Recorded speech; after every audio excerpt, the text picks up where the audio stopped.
mananatili tayong nakatayo. Hindi tayo uurong. Nako! Hindi tayo magtatago at hindi tayo matitinag. Dumagsa ang Caviteño sa Kawit, Cavite kagabi upang magsagawa ng prayer rally para suportahan po si former Senator Budots Bong Revilla Jr. na sinampahan nga ho ng kaliwat kanang kaso ng gobyernong nakangiwi ang panga. Naayon po kay Congressman Lani Mercado na hanggang sa kahuli-hulihang patak ng kanilang mga dugo ay hindi umano sila susoko sa labang ito. Anak ng kagwang, no? Ako sa akin, biktima rin ito si Bong Revilla. Para sa akin lang ng politically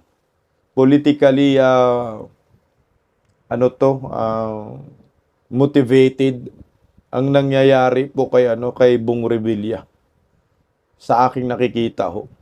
May kinalaman po ito sa politika na talagang biktima po siya ng katrayduran ng gobyernong Marcos at ng mga Remulla brothers diyan sa Cavite. Ito ang nakikita ko po.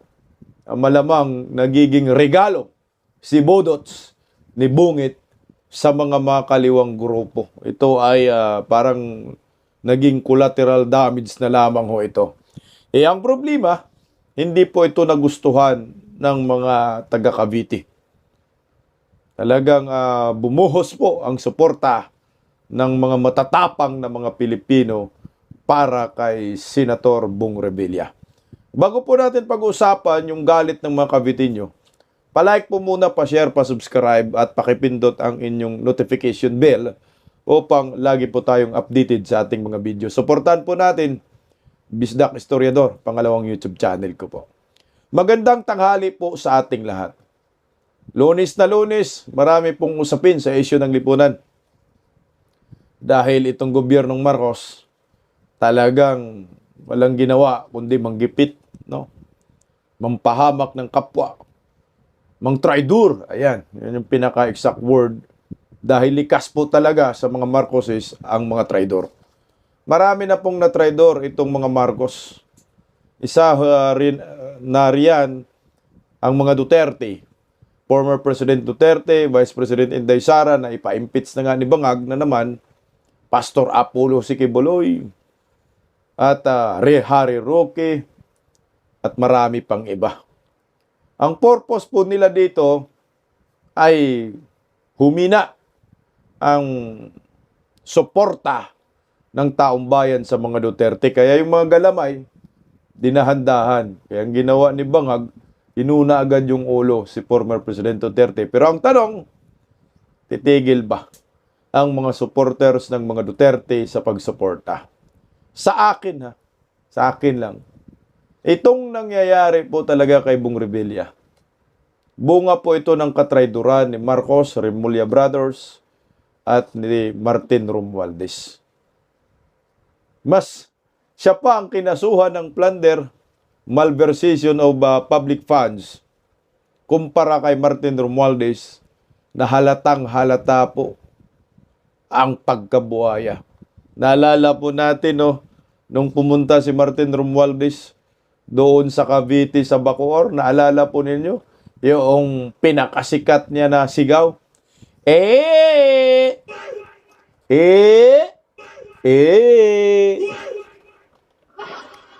Kasama po yan si Senator Bong Revilla doon that time. Lakas si MD, pareho ho sila. Pero ang resulta, ito na nga. Anak ng kagwang biktima ng katrayduran ni Tambaloslos, Martin Romualdez, Marcos at Remulla. Kagahapon nga ho, nagkaroon ng prayer rally ang kanyang mga supporters dyan sa Cavite. At galit na ho ang mga ito. Narito po, panoorin po natin yung kanilang pagtitipon dyan. Dami, dagsa talaga eh. Ito yung patunay na malakas talaga ang mga Revilla dyan sa Cavite. Naku, yari itong Remulla dito. Ayan o. Relihiyon. Ayan. upang sama-samang manalangin para sa kaayusan ng ating bansa Dami oh. upang idulog sa may kapal ang isang patas at matapat na paglilitis Mhm. para sa ating minamahal na Senador Bong Revilla Jr. Mm. Ang pagtitipong ito ay patunay ng malinaw na paninindigan at pagkakaisa ng mga Caviteño upang Dami, oh. manawagan ng hustisyang panglipunan sa gitna ng mga problemang kinakaharap ng ating bansa. Mhm. At upang formal na simulan ang ating pananalangin ngayong hapon, inaanyayahan ang lahat na tumayo at panatilihin ang katahimikan para sa ating pambungad na panalangin na pangungunahan ni na Pastor Peter Kairos, Pastor Emer Grepo at Sultan Alibusar Mamakol. Grabe guys, ang dami no. Lilang natin kung popos lang na. Grabe oh. Isipin mo yan, sa Kawit Cavite po yan. Siguro nasa estimate ko dyan mga 30,000 yan. 20 to 30,000. Ganyang karaming tao. So makikita nyo, sulit no? Ang suporta ng Caviteño sa mga Revilla. Pag ito tiningnan natin tandaan nyo po, ang Vice Governor ng Cavite ay Revilla. Anak ni Bong Revilla. Pero ang gobernador, siyempre Remulla. Bakit nagkaganito ka budots na biktima ka? Ako sa akin dito muna tayo sa issue kay Buyeng Remulla at Revilla. Kung maalala po natin, nakaraang eleksyon, sumama po itong si Revilla, si Budots sa Team Alyansa. Natalo no. Kasi nga, siyempre, ang mga supporter si Tatay Digong ay hindi po bumoto sa kanya. Wala siya sa Duterte team. O yung iba bumoto pero hindi ganun karami hati. Kaya ang resulta, talo siya. Maalala po natin, itong mga supporters ni Bong Revilla ay mga Duterte diehard supporters. Yan talaga. Lalo na dyan sa parting Mindanao, sulit dyan. No? Noong panahon na inendorso siya ni Tatay Digong, nakakuha talaga siya ng malaking boto kaya nanalo siya. Ngayon, nung midterm election, dito na siya nagkalitsi-litsi. Dahil sumama po siya sa Team Alyansa na kangiwi ang panga. Kaya boycott ako, hindi ko binoto yan Kahit na inendorso yan ni Tatay Digong noon, ngayon sumama sa mga bangag, sa mga Marcos, hindi ko binoto. Kaya natalo siya. Yun ang isa sa mga nakikita ko na siguro yung nakita ni Bong Revilla mukhang talo ho ako sa national position. So papalapit na 2028 kasi dinig-dinig lang ho na ang tatakbuhin ni Bong Revilla ay gobernador diyan sa Cavite, probinsya ng Cavite. So malamang nag-iisip din yung mga Remulla, putang malakas si Bong Revilla. Talagang panalo dyan si Bong Revilla. Sa Cavite, pag tumakbo siyang gobernador, ang Remulla, ayaw naman yan pumayag na maagaw yung pagkagobernador ng mga Remulla, ng Revilla.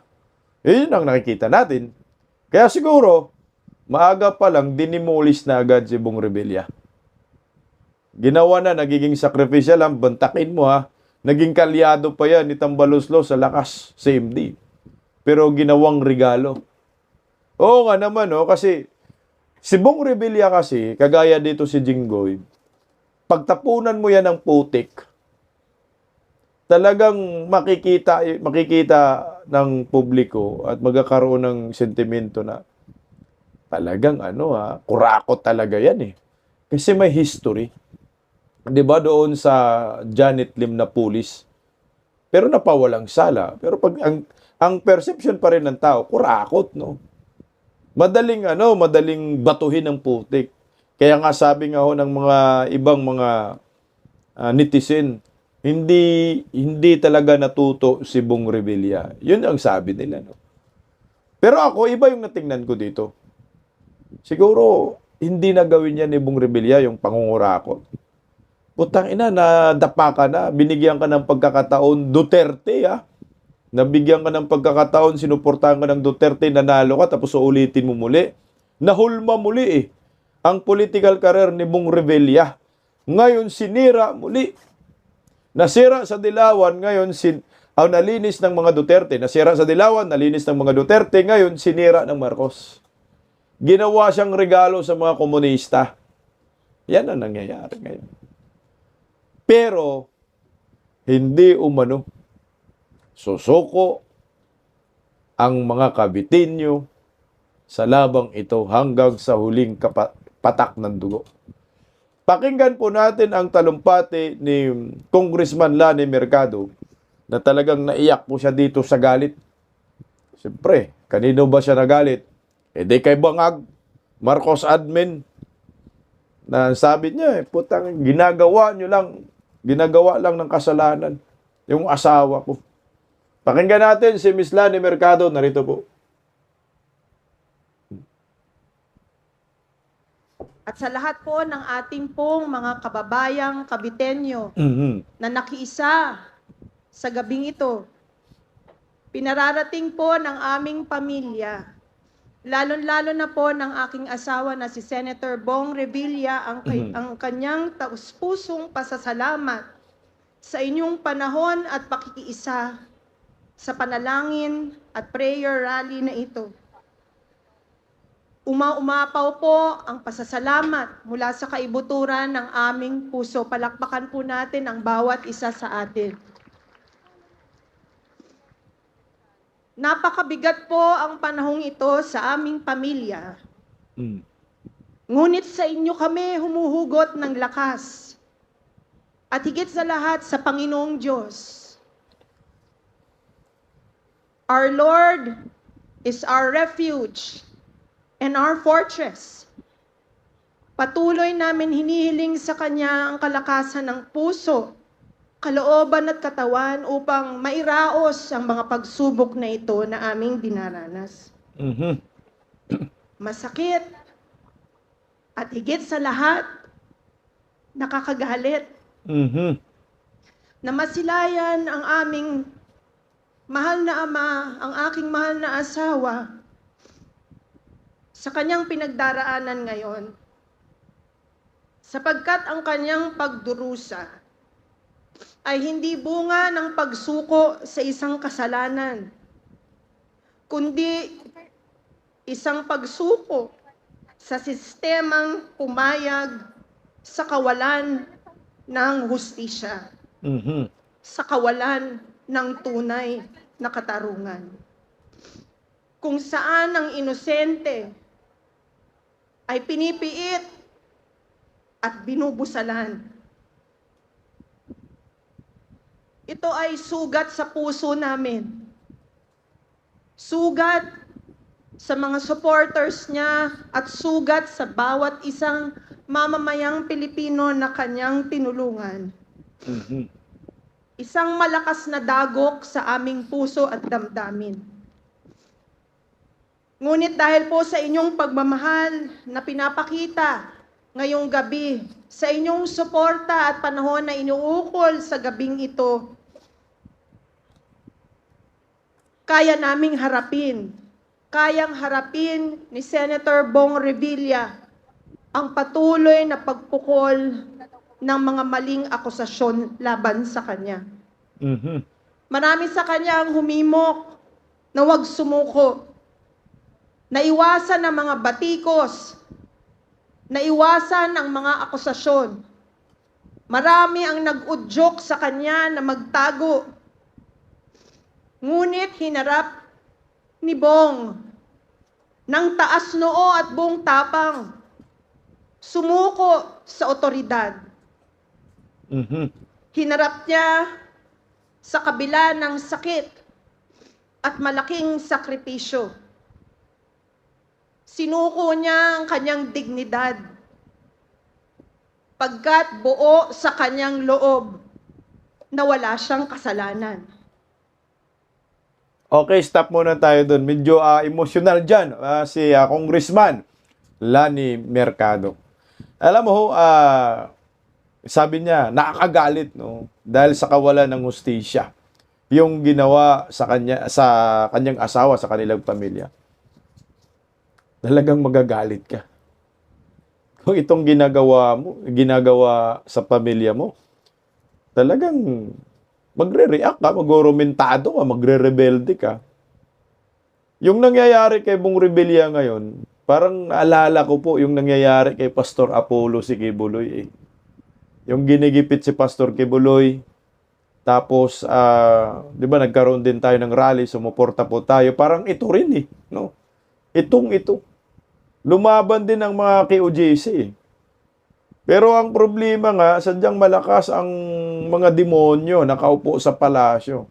Walang konsensya. Talagang ang plano nila ay gipitin si Pastor Kibuloy with Senator Bong Revilla.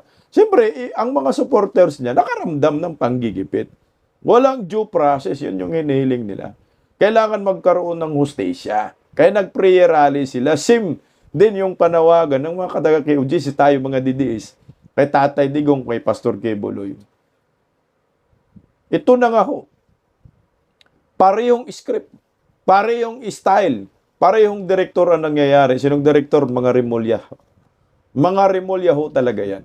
Yan ang isa sa mga arkitekto ng panggigipit ng gobyernong ito, Remulla Brothers. Kasi kung tiningnan nyo po yung patterns, isa lang, no? Gigipitin ka, gawang ka ng kasalanan, at ikukulong ka, kakasuhan ka.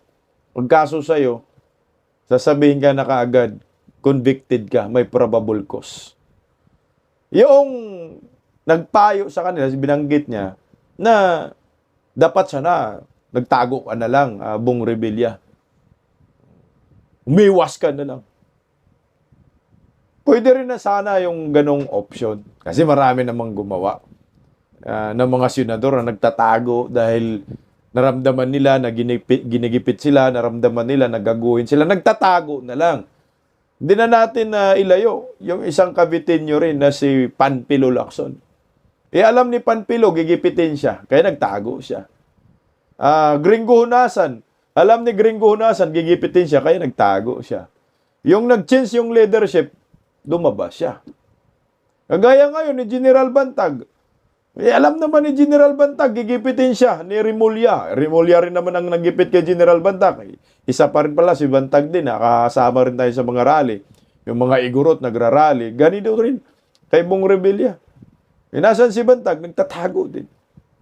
Ngayon bago. Nasaan si Senator Ronald Bato de la Rosa? O, Remulla rin yan may kagagawan, di ba? Sabi ni Boying, may warrant of arrest. Kaya nung ginawa ni Bato, nagtatago na, inunahan na. Pero kakaiba kay Bato kasi wala pa namang kasalanan si Bato eh. Wala namang kaso. Wala rin namang warrant na inilabas pa sa ICC. Kaya utak yung ginamit ni Bato. Pero iba itong si Bong Revilla. Nanindigan siya, wala siyang kasalanan. Yung problema nga, di ka paniwalaan ni Boying dyan. Si Boying man nagsampa dyan sa Sandigan Bayan eh. Hindi ka paniwalaan ni Bungit dyan. Kaya mabubulok talaga itong si Revilla. Pag si Bungit ay patuloy na maging presidente ng Republika ng Pilipinas. Sana kung may alam si Revilla, ilabas na lang ang katotohanan. Tuloy oh. Naniniwala siya na kakampi niya ang katotohanan. Mm-hmm. At tiyak ako habang nasisilayan niya ang pagmamahal at suporta ng bawat isa sa inyo. Habang nararamdaman niya ang pagmamahal at pagyakap ng Panginoon sa kanyang buhay, kahit kailan hindi niya isusuko ang kanyang pagmamahal sa bayan, hindi niya isusuko ang pagmamahal sa inyong mga kababayan nating mga Caviteño, at hindi niya isusuko ang pagmamahal niya sa ating mga kababayang Pilipino.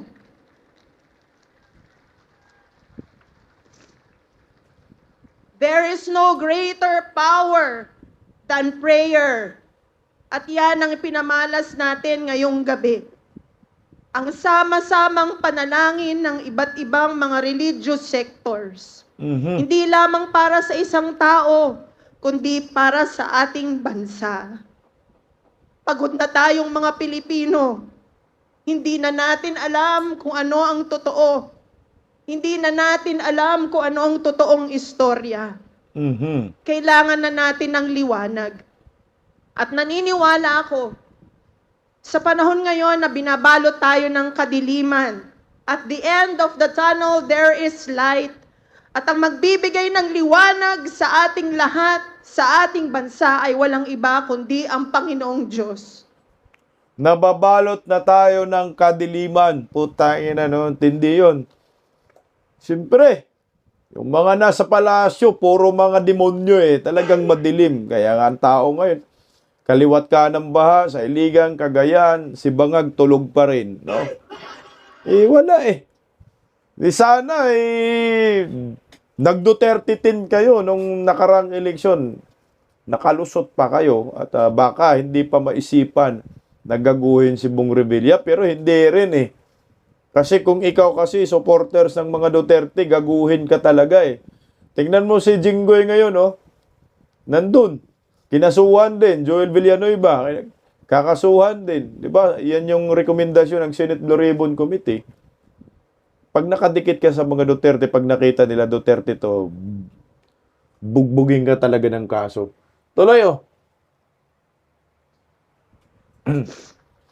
Sa tibay ng paninindigan, sa lakas ng ating pagkakaisa at sa gabay ng ating Panginoong Diyos, mananatili tayong nakatayo. Hindi tayo uurong. Nako! Hindi tayo magtatago at hindi tayo matitinag.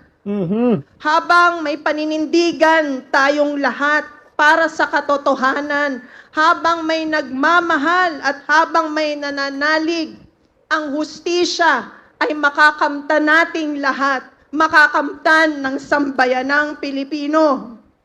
Hindi uurong, hindi kami magtatago, lalaban. Puta kayo na, zero. Zero na si Bangag sa Cavite. Sa 2028 election, zero ang boto ni Bangag sa Caviteño. Lahat ng kanyang kalyado, zero sa Cavite. Kita mo dito, guys. Ganun talaga ang mangyayari dyan. Yan, daming tao Hindi na to biro. Itong galit ni ng Lani Mercado, hindi susuko Lagang lalaban sila.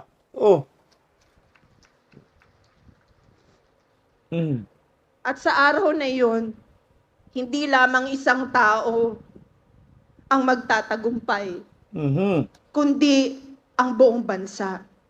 Naniniwala ako that God is performing a great miracle.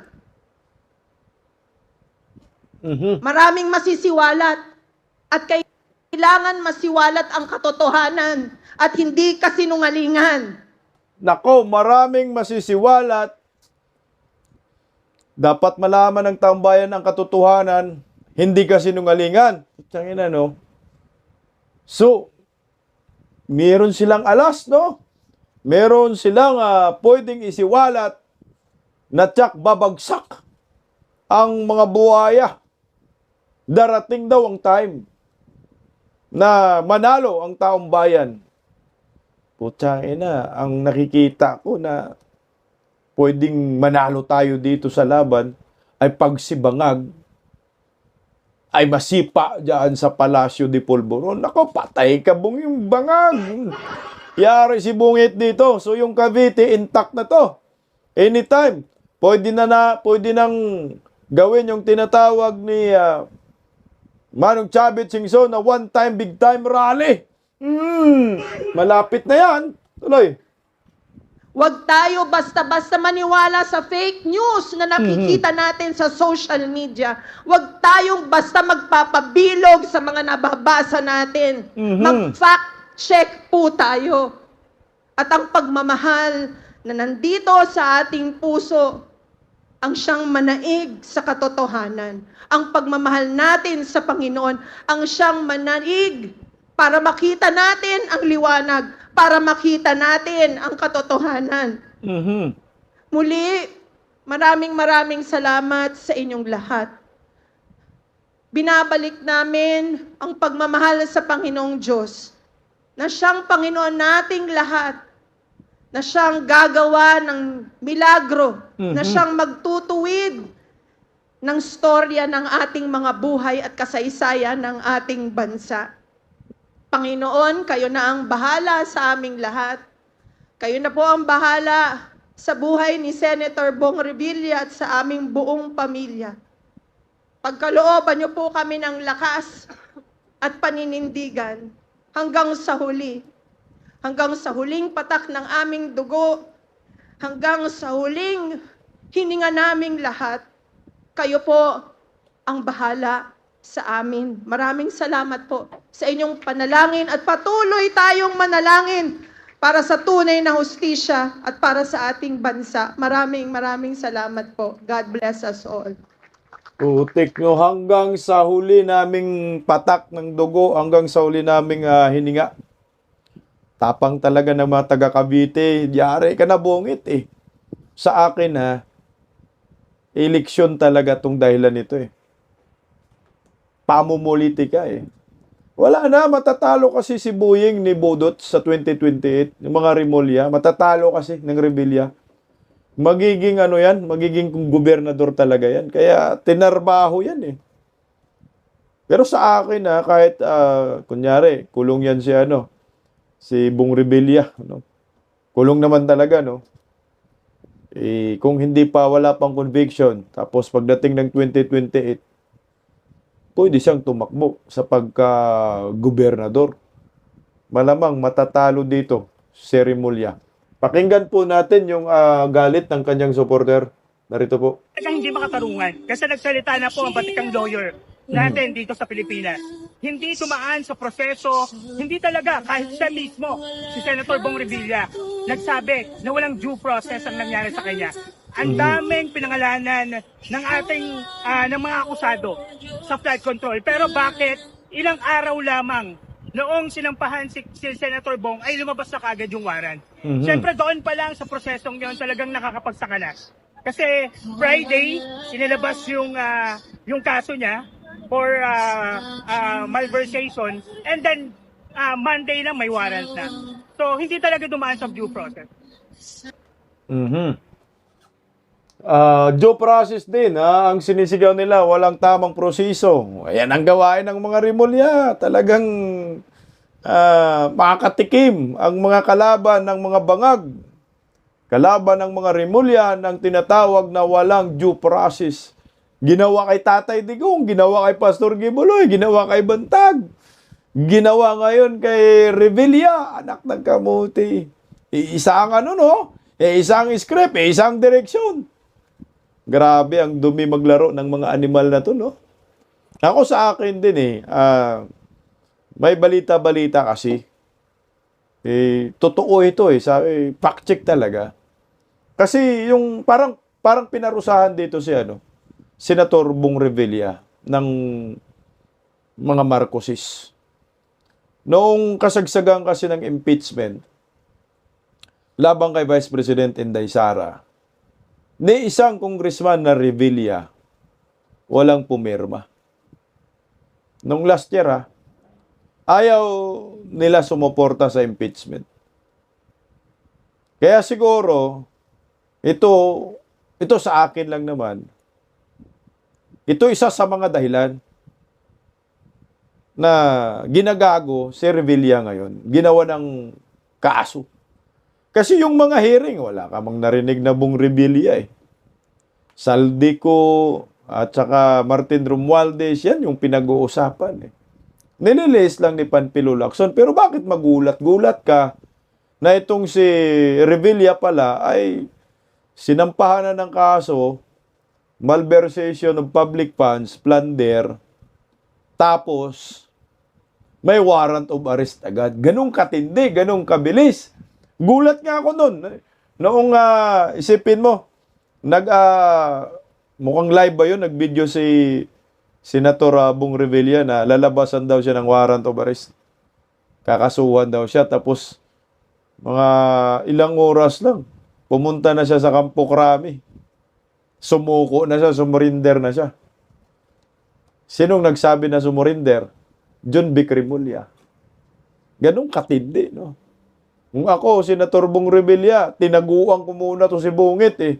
Lalabas na lang ako pag tapos na ang panunungkulan ng mga Marcos at kayabangan at pagkaabusado ng mga Remulyas. Magtatago ka muna, no? Tapos lalabas ka na lang sa 2028. Kailangan susuporta ka ng todo sa mga Duterte kay Vice President Inday Sara para matalo ang pambato ni Bangag. Para magkaroon ka ng tamang proseso, due process. Yan lang naman ang kanilang hiniling, due process. Eh kung nakaupo ang mga Rimulya, wala rin. At mga Marcos, wala ka talagang asahan na due process. Kumbaga wag tago-tago ba? Matago-tago muna pa. Kagaya kay Bantag. Kagaya kay Senator Bato, ginawa rin naman niya ni Lacson, nagtago muna. Tapos nung natapos na yung termino ni Gloria ba yun, lumabas siya. Nalinis. O ngayon, nagsenador muli. Ganun lang, sana. Pero sabi nga ni Lani Mercado, haharapin niya. Dahil alam niya na walang kasalanan si Bong Revilla.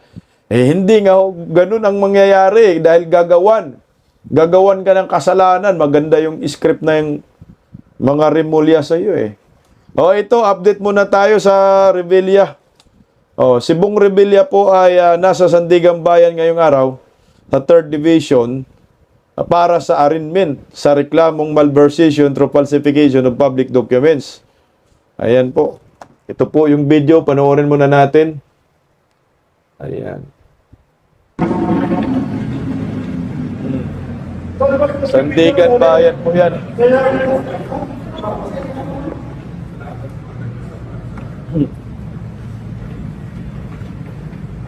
Grabe. Hindi, nang nangyari kay Bong Revilla. I love you all.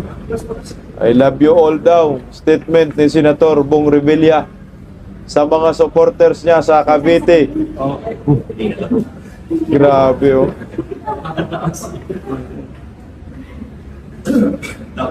May bulletproof pa.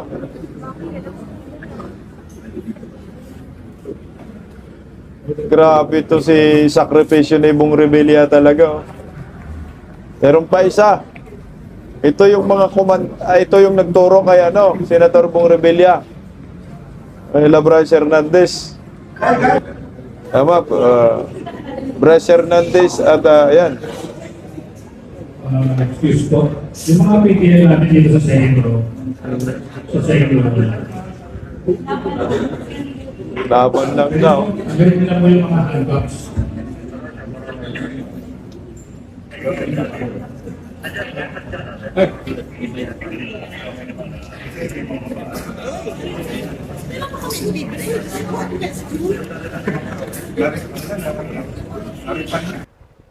Grabing kamalasan dumating sa buhay ni Bong Revilla. Anak na kamuti. My God! Tambaloslos, Rimulya Brothers. Grabing panggigipit na yan. Sobra-sobra. Si Martin Romualdez Nasan, anak ng kagwang. Sandro Nasan.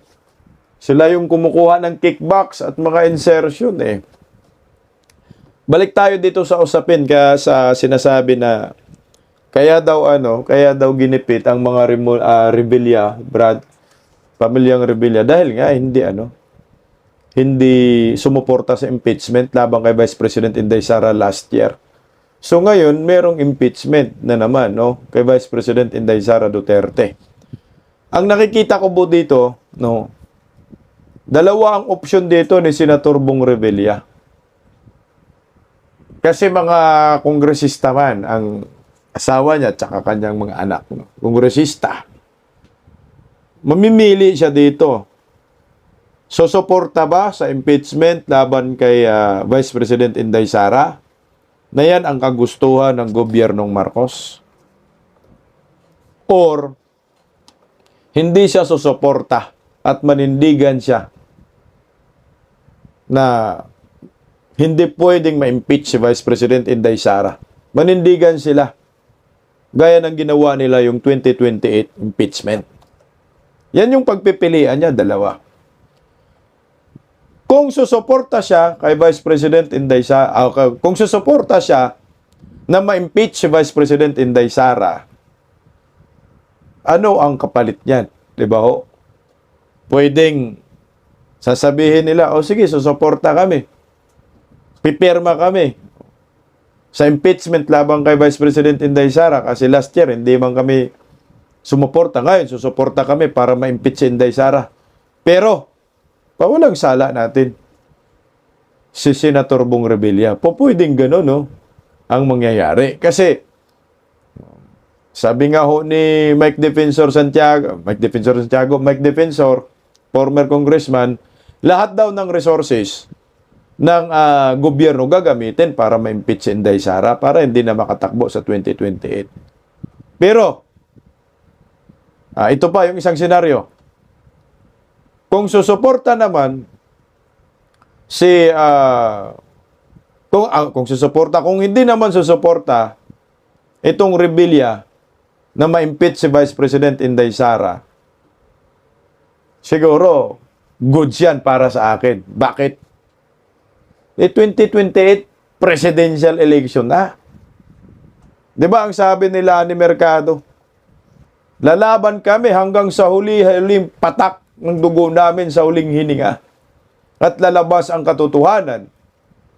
Eh di, sumuporta na lang tayo kay Inday Sara para maging presidente siya. At para walang manalong kandidato si Bangag sa 2028. Yan lang ang, dyan mo makikita yung tamang proseso dyan at hostesya. Tandaan ninyo, mga Revilla, mga Duterte, binigyan ka ng tamang proseso. Nakalaban ka, kaya napawalang sala ka kay Tatay Digong. Ngayon, Duterte na naman ang magsalba sa'yo. Yan ang nakikita ko. Kaya lesson learned. Huwag mong iwanan ang mga Duterte. Sumama ka hanggang dulo. Mamirinsipyo ka. Ang problema kung sino yung malakas doon eh. Pero duda po ako dito sa impeachment kung may susuporta pa na ma-impeach si Inday Sara. Mag-iisip din yan eh. Sa 2028 election. At malakas si Vice President Inday Sara. Patuloy na namamayagpag sa mga survey. Survey sa trust and approval rating. Survey, presidential survey. Number 1 lagi. Kaya kung ako kongresista, kung ako Bong Revilla, sumuporta ka na lang ng todo sa kay Inday Sara. Nang sama-sama tayo, ipakulong ang mga kurakot. Pakinggan natin si Doc Mataw. Statement patungkol dyan. Sa mga congressman, nabubuto ngayon sa impeachment ni Bibi Sara. Well, mag-isip-isip sila. Kasi, kunwari, hindi na-impeach si Sara. Nakapirma ka na eh. Correct. Pangalawang error mo na yan. So, paano yung future niya, di ba? Isip-isip mo na. Kung alam niyong mali yung ginawa niyo, baguhin niyo na ngayon. Bakit uulitin niyo na naman yung maling desisyon na alam naman natin political lang? Ngayon, pag ginawa niyo yan, ma-assume niyo ba na sa Senado, may impeach si BP Sara? Ngayon, so alam niyo ba na ang Supreme Court ay talagang hindi lalaban sa inyo, na lumaban ang Supreme Court ngayon dahil ginamit niyo yung Constitution? So isipin niyo talaga yun. Kung ako sa inyo, huwag na kayong mag-impeach kay BP Sara. Correct. Para mas safe kayo at hindi kayo yung priority. Kasi kunwari, pumirma kayo, may kasalanan kayo. Unless wala kayong kasalanan na, kunyari wala kayong korupsyon. Kung may korupsyon kayo, pumirma kayo, priority kayo na ikukulong pag si BP Sara ang naging presidente. Yun ang sigurado. Siyempre, priority yung nag-impeach sa kanya eh. Correct. Pero kung hindi nyo siya i-impeach, siyempre, next priority pa rin kayo. Kung kayo ay may kasalanan. Pero priority, yung may kasalanan na nag-impeach pa. Natural yun eh. So, isip-isip. Isip-isip. Isipin nyo yung kinabukasan nyo. Maraming salamat po, Dok. Isa na lang, Dok. Isa na. Isip-isip daw bago pumirma. Kaya ako sa akin, naniniwala ako dyan. Hindi yan ipagbili ni Budots ng Revilla yung kanilang perma sa kay Tambaloslos. Sana nga, manindigan kayo. Sana nga, no? Ngayon, nakaranas kayo ng panggigipit. Tuloy nyo na lang kayo na yung laban ninyo. Nandyan naman na yan eh. Nagrally na kayo, no? Kita na yung galit ninyo pagkadismaya. May mga supporters kayo. At susuporta pa kami sa inyo sa mga rebelya, sa mga pagkilos protesta ho ninyo. Sama-sama tayo sa one time, big time. Ako sa akin 100%.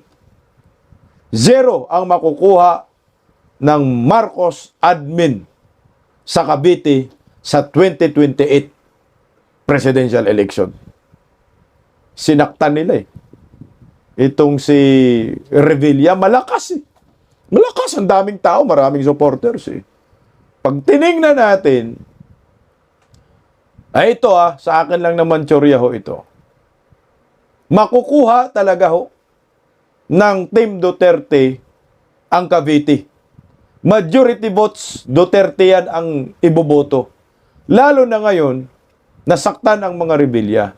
At baka sa 2028, itong si Senator Bong Revilla, kung hindi ito tatakbo sa pagka-gobernador, baka tatakbo ito sa 2020 sa pagka-senador at baka lilinya ito kay Vice President Inday Sara Duterte. Kasi alam natin, si Bong Revilla at ang pamilyang Revilla, mga kongresista, kaibigan ni Vice President Inday Sara. Kaya nga hindi sila pumirma. Ito ang isa sa mga nakikita ko. Kaya, solido ang mga taga Cavite, mga Caviteño, pabor dito at susuporta kay Vice President Inday Sara Duterte. Ito yung tinatawag na there will be a day of reckoning. Talagang makukulong ang mga totoong mastermind kagaya ni Martin Romualdez, Bongbong Marcos, Sandro Marcos, Saldico. Kahirap-hirap kasama ka pang baki ka, Lisa Marcos. Remulla Brothers, ayan. Kailangan managot kayong mga hinayupa kayo. Turi, wala kang kawala, Turi, hindi ka ligtas, buhanga ka. At Abalos, kasama ka rin Abalos. Talagang managot kayo sa batas. Kasi sabi ni Doc Mata, ikukulong kayong lahat. At dapat lang mangyayari yan nang magkaroon ng hustisya ang sambayanang Pilipino. Paggising sa umaga, tanghali at gabi, nakikita ko ang post niya, ang hapdi. Paano nga ba to? Di ako makatanggi. Watch ko na lang at isipin ng mabuti. Bisdak Pilipinas. Bisdak, tinig ng katotohanan. Sa bawat vlog may laban sa kasinungalingan. Mulat ang mata, gising ang masa. Bisdak Pilipinas, para sa bayan, gumigising sa diwa.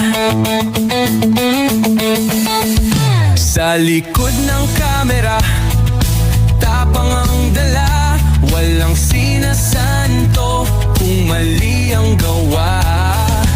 Hinay-hinay, pero palaban. Boses ng tao sa digital na labanan. Bisdak, tinig ng katotohanan. Sa bawat vlog may laban sa kasinungalingan. Mulat ang mata, gising ang masa. Bisdak Pilipinas, para sa bayan, gumigising sa diwa.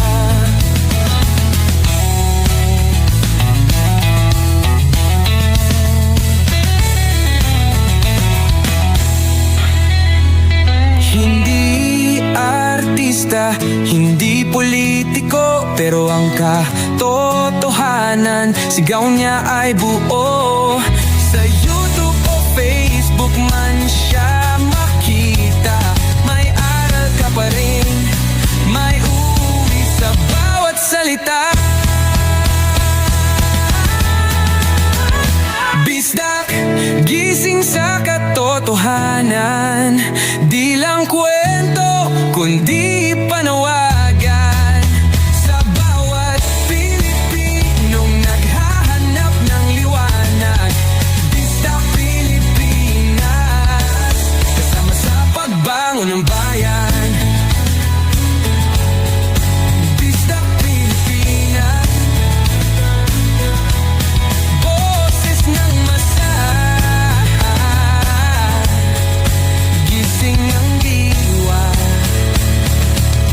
vlog mo may pag-asa.